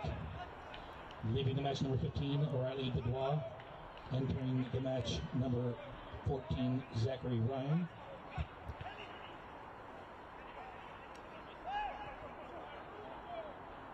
And that press with Also, a little less vigor from Westchester United after giving up the 3rd goal of the game. And leaving the match, number 24, Jacob Erlandson. Good tracking back from Brennis, but it's given right back to Loudon. But I think it's a combination of factors why that press is now sagging off a little bit. Part of it's mental. It's so frustrating when you concede and you sort of see that gap between yourselves and your opponent getting ever larger, but also the physical side of things, the fatigue. And I wouldn't be surprised to see Westchester United bringing in some fresh legs.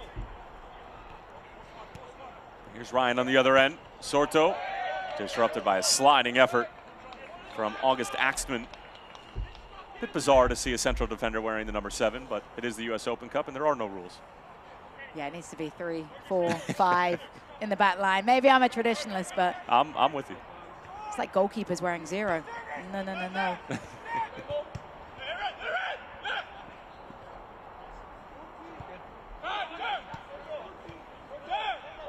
Christian Sorto.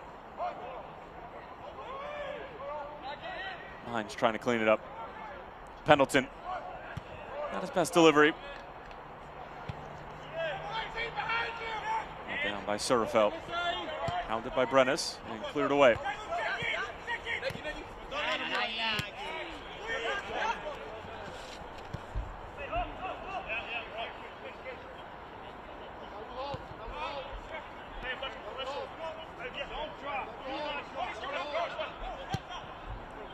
Oh, Ben Mines attempting to bring it down. The offside flag is up. Despite a belated attempt on goal from Zach Ryan, and he's going to get a stern talking to from the referees saying no more of that. Give the fans an opportunity to scream some not so polite words as well.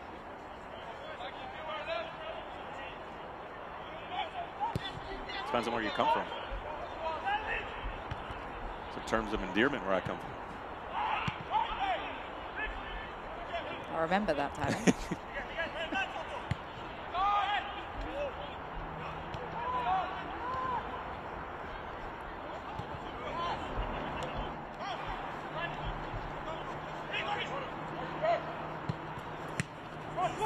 Touch from Surafel.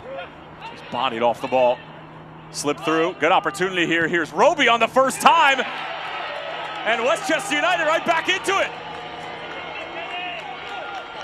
An errant touch from Loudon United, and Westchester able to capitalize. It's Ken Roby, who's been a busy boy this evening. Well, just like that, Westchester United have a lifeline, and it's from that pressure. A physical challenge comes in, no foul there by Muhu, and then doing the absolute most, Kenneth Roby. Fantastic composure and a perfect finish into that side netting. Westchester United should believe right now because they still have time.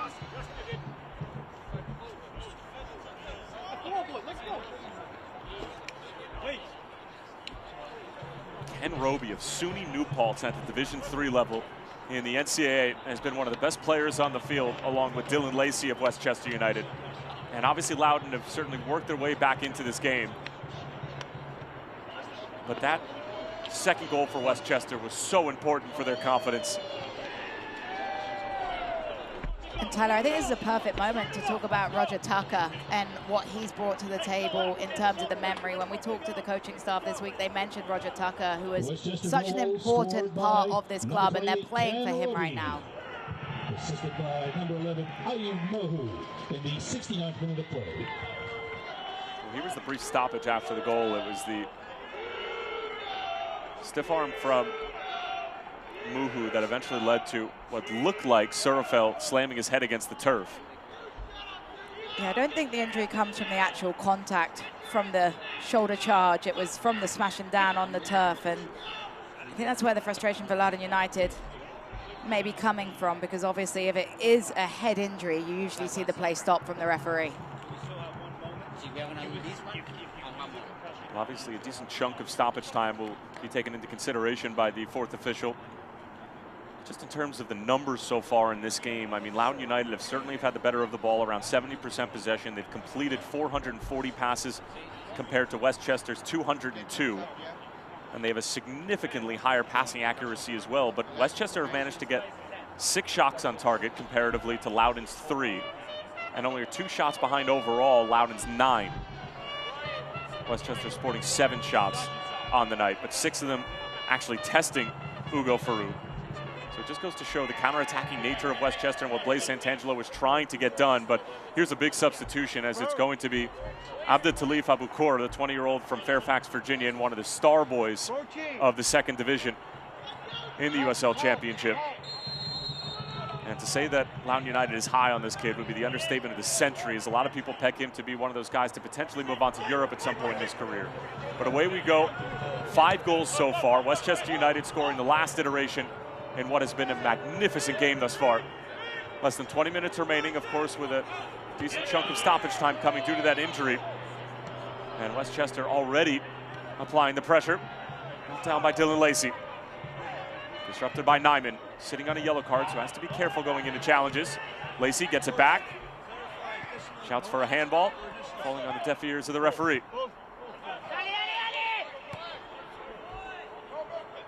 Bien, Ben.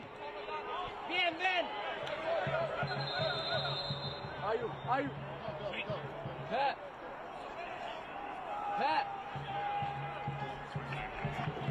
It looks like Blaise Santangelo is going to make his first substitutions of the evening.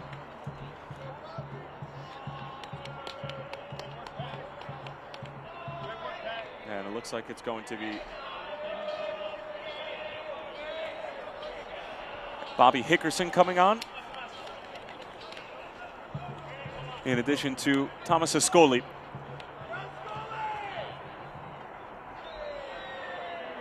So Loudoun, the first goal scorer for Westchester on the night.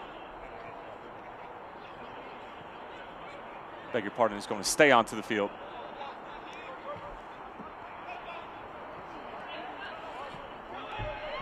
Here's Ben Mines once more on the right wing, putting a lot of pressure on the left back, Patrick Short, that was just subbed out, and Faroux well off of his line, trying to keep possession.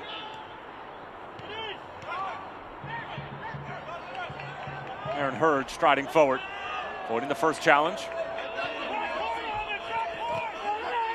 Sliding effort, and it looked to be a bit of a dangerous tackle as studs were showing, and Loudoun is going to see a yellow card now. And despite the fact that he got the ball, it just looked like he was showing a little bit too much at the bottom of his boot. So we get another look at the challenge coming in. And it's the lunging and then the flick of the bottom of the boot, like you say, Tyler, that draws the referee's attention. As we know, just because you got the ball doesn't necessarily mean that it isn't a foul. It's to do with the overzealous nature that he went in with the challenge and then the flashing of the studs.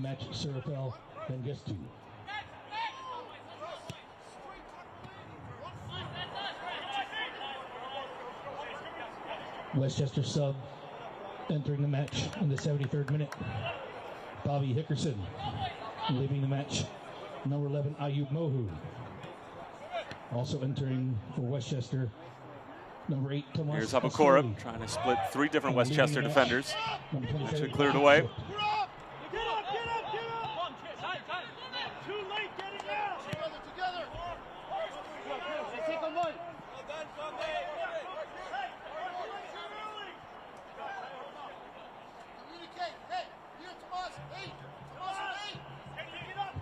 In the 74th minute, a yellow card caution was issued to Westchester's number 23, John Ricks.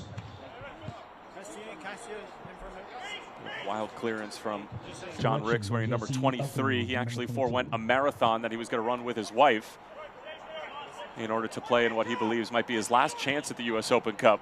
But we heard his wife did amazing, so we did. Congratulations to her. Probably because he wasn't there.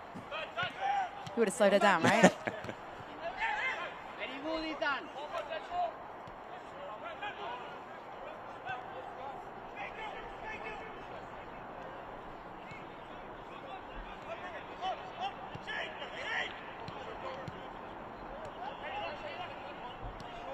Learman.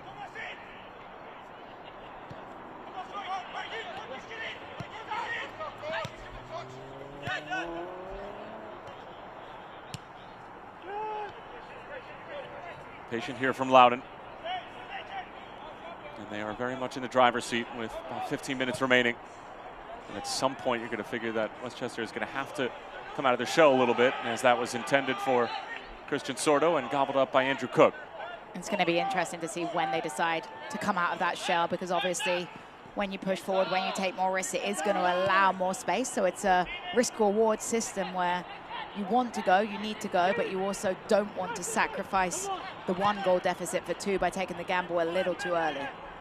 Good pressure from Ricks. Well out of position, though.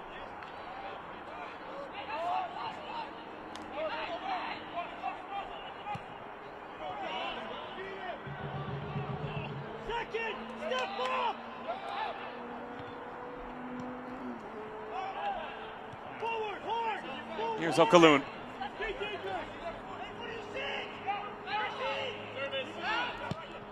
Ascoli took a couple deflections on the way, and it falls to the feet of Ben Mines. The former Red Bull man is off and running, and he is sealed off by August Axman. Nice little layoff. And it was intended for Hickerson on the give and go, but it's not United to come away with it once more. And the game's starting to open up a little bit, and the midfield's starting to evaporate.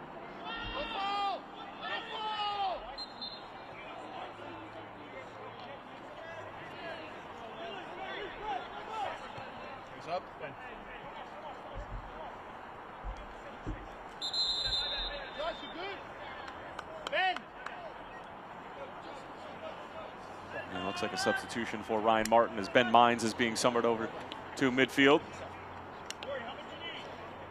And Wesley Leggett, 23-year-old from Trenton, New Jersey, also a product of UConn, as well as St. John's.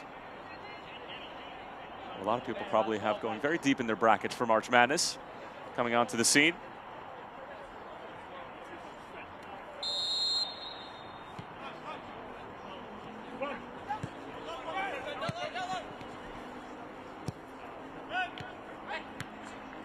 It looks like Ben Mines was simply summoned over to switch sides as Christian Sordo sees his delivery go well over everyone's head. Leaving the match, number 13, Alex Nagy. And Alex Nagy actually came off as opposed to Ben Mines.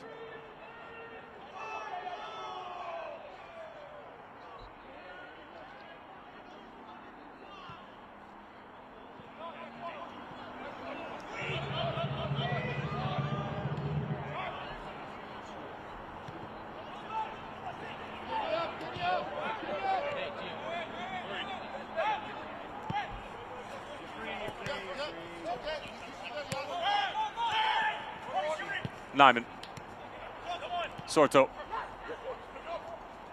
Abukora, further along for Mines.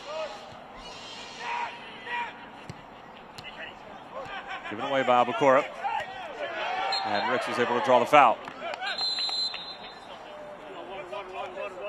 And it's the consistency from the referee there with Abukora. He tried to say that he got some ball, but it's the same technique that we saw the yellow card awarded for earlier. So correct call to penalize the foul.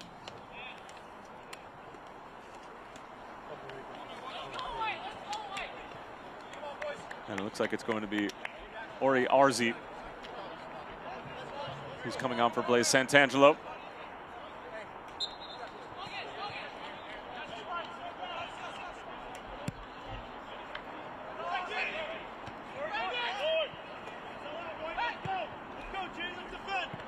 And Giancarlo Vaccaro coming on as well. Vaccaro replacing Okaloun. Ascoli.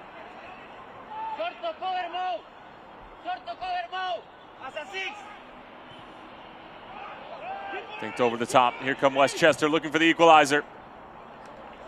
And they've earned themselves a corner. And it's Nyman that stayed down on the ground after that 50-50 challenge that went in. He will get seen by the training staff. Been a little critical, and I think rightly so, of Westchester United's services from the corners that they have had in that game. Mentioned on multiple occasions, haven't been able to beat that player at the front post. This corner number 4 for them. In-swinger setting up, and you're seeing that crowding of players towards the penalty spot, and then a couple in front of the goalkeeper targeting the keeper to make it more difficult for him to come and claim this delivery. 26, Josh Lucchini.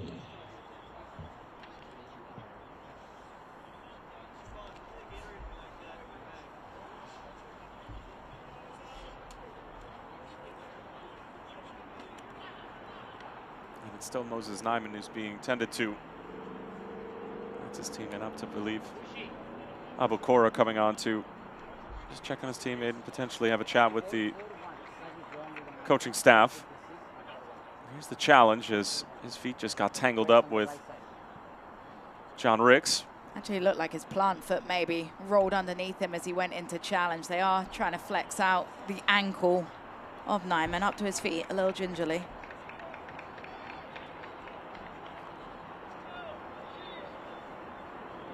Moses Nyman at one point in time was named by The Guardian as one of the top young footballers in the world.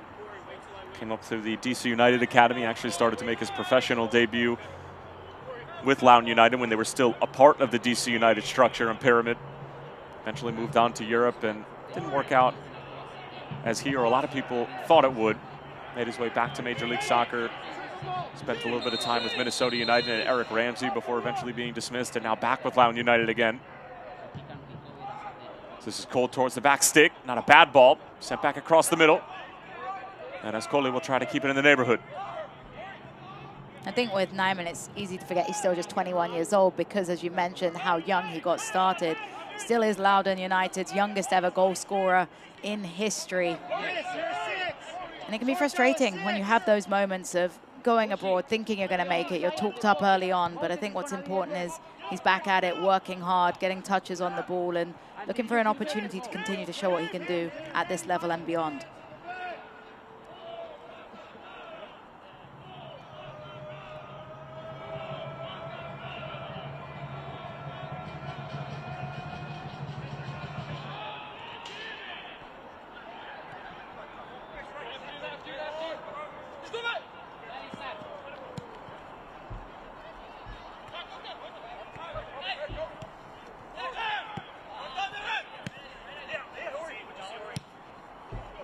Dumped back in by Axman.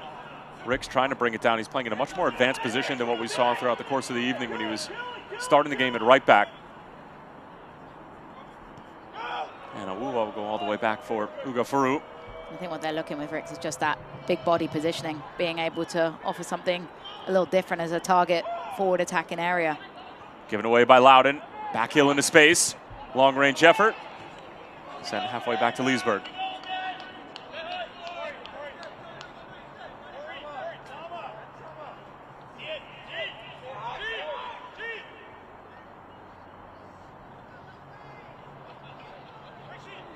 You almost get the feeling that because Loudon are so hell-bent on building out of the back and they won't send it long, that they're very prone to give away that equalizing goal off of a mistake. I think you've seen it multiple times. There's been that warning signs, and what's impressive is we talked about Westchester United's press potentially dropping off, but they've continued to be resilient. They've continued to find a second win from somewhere, and then you switch it up. You bring Ricks up top, who, as we mentioned, is a different profile of player, and maybe he's going to get a little dirty. Maybe he's going to catch you, but what he's going to do is make this line for Loudon United think about playing around with the ball.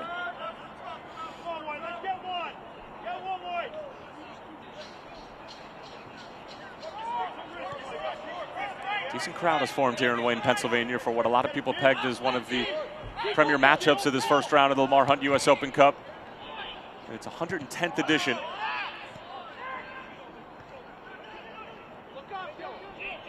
Dylan Lacey able to find RZ, and now further along. Here's Vaccaro.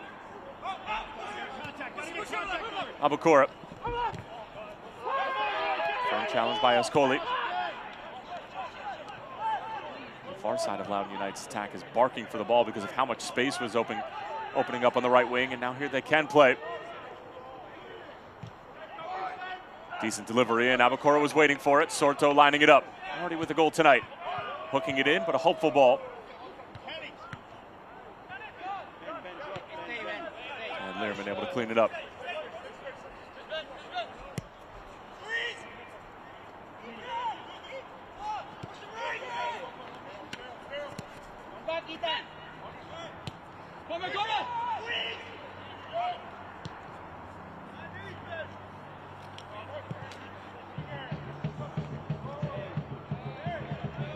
You are seeing Loudon adjust a little bit, playing a little bit more direct in some of these moments under the higher pressure. They're well aware of the fact that there's only 4.5 minutes of regulation. Expect hefty stoppage time, though, due to a couple of injuries to goals.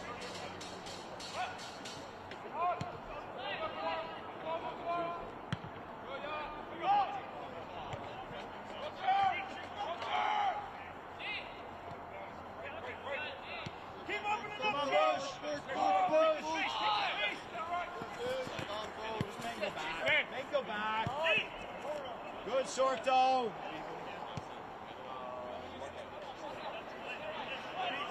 Too many moments like this tonight where Westchester United are clearly in possession and have to build out from the back as that long ball is cushioned down beautifully. Now the home side is in business. Taken towards the byline, and Loudon just trying to see it out of play. But last touch coming off of Loudon, and a corner now for Westchester, but they really haven't been able to capitalize on even good delivery tonight here, Jess. It's been frustrating.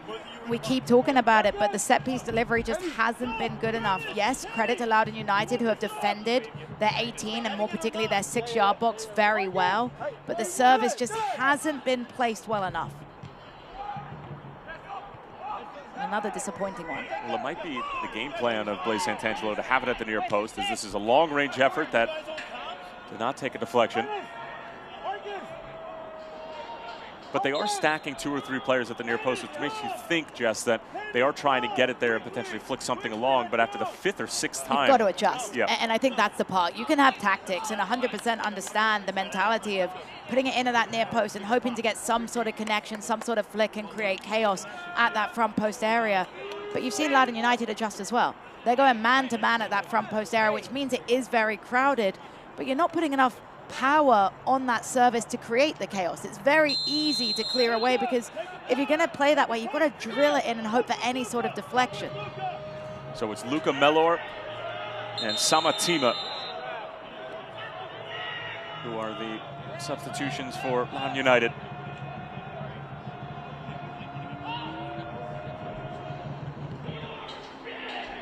Santangelo hoping that some of the fresh legs can provide a spark for Westchester to get back into the game and potentially force extra time.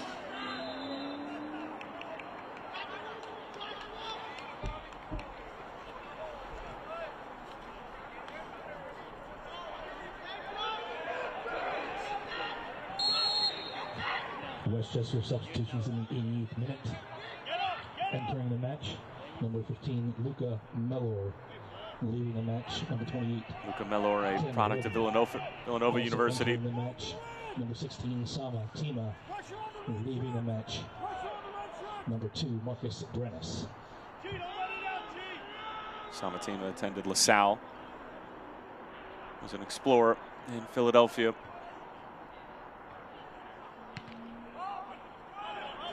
This one skied into the air.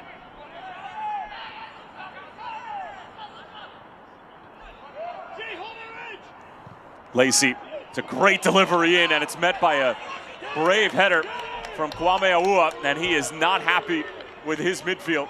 And it's another turnover in the middle of the park that's just sort of allowing Westchester to stay in the game. What a service it was into that danger zone. Bar a very important deflected header away. That one's goal bound.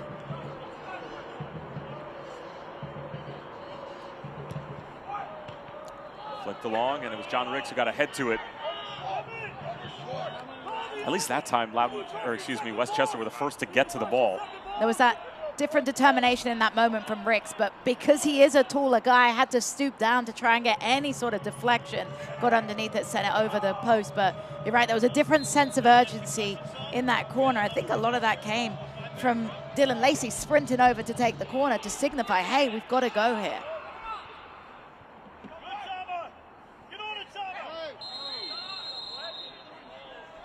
Committed by Samatima. Just hearing there's going to be 5 minutes of stoppage time, and there it is, officially official from the 4th official. I think moments like that for Samatima are going to be frustrating. To give away a foul in that area, you don't need to give away a foul in that moment. And now you invite an opportunity for Loudoun United to just waste some time, to reset, to enjoy possession, and you make it harder for you guys to have time to get back into the game.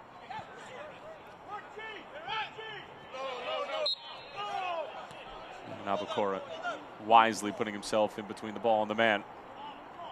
And Samatima again with another foul where he just bites from behind, doesn't need to do it. Understand it's a soft foul, understand it's frustrating, but you don't want to put yourself in that area to commit a foul.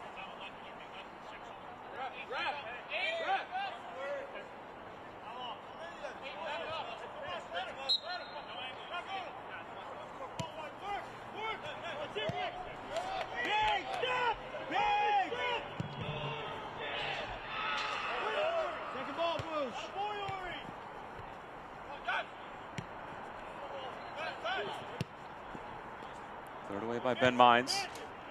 Further by August Axtman.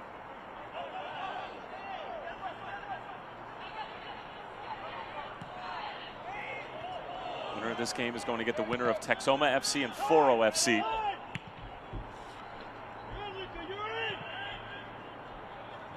Right now that game is 1-0 in favor of Foro, but there's been 2 red cards and there's a dangerous effort.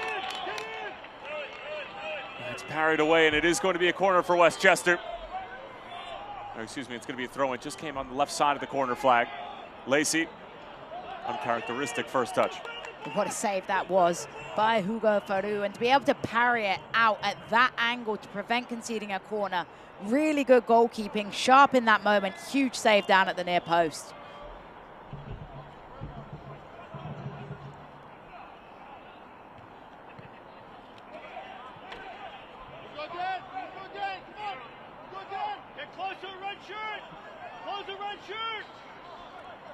Less than 3 minutes remaining now. Can Loudoun United hang on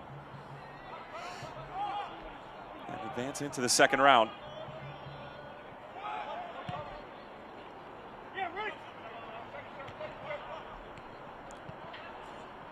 Cleared away by Sorto, already having scored a goal tonight and back for defensive duties. But talk about that work rate from Sorto to get back into that area, defend, to be the man clearing things away, and then another foul coming in from Westchester United. And unfortunately, with these decisions of getting chippy in the areas, you're just draining the clock.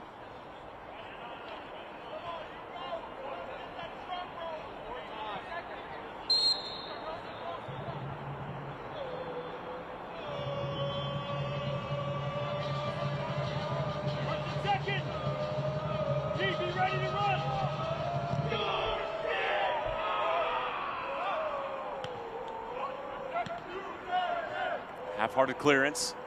Loudon applying a little bit of pressure. This one put into space, but not enough. Ascoli. And the Haverford product gives it away.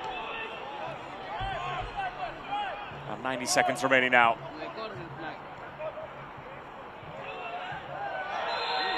And the foul committed by Loudon. There's Wesley Leggett, the New Jersey native, who was trying to just kick it towards the corner flag and get on the better side of the defender. And if you're Westchester United now, you really have to throw everybody forward. There is no tomorrow if you lose in this competition. It is single elimination.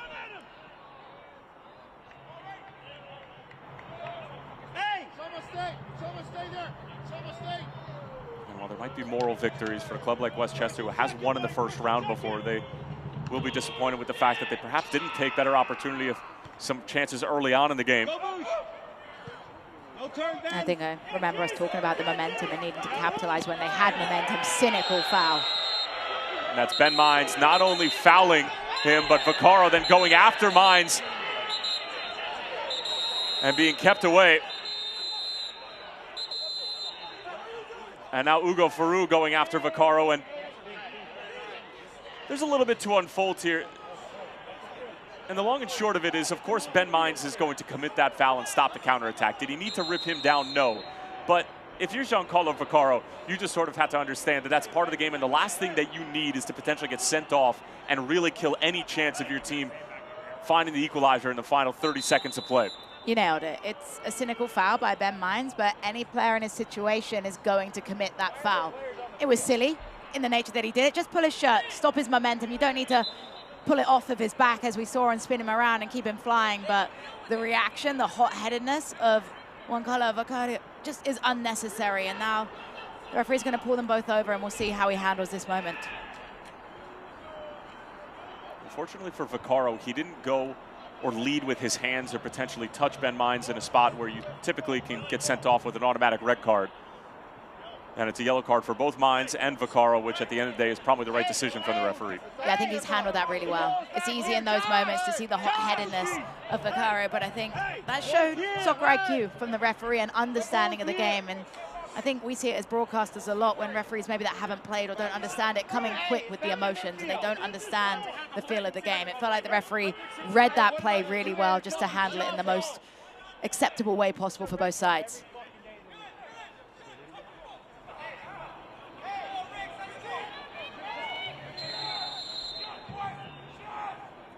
It's Ricks to send it in. It's a good-looking ball. The keeper is forward as well. Learman gets ahead to it. Was there a foul in the penalty area? Referee says no. There was a little bit of contact. And now Andrew Cook is going to get a yellow card for barking at the official.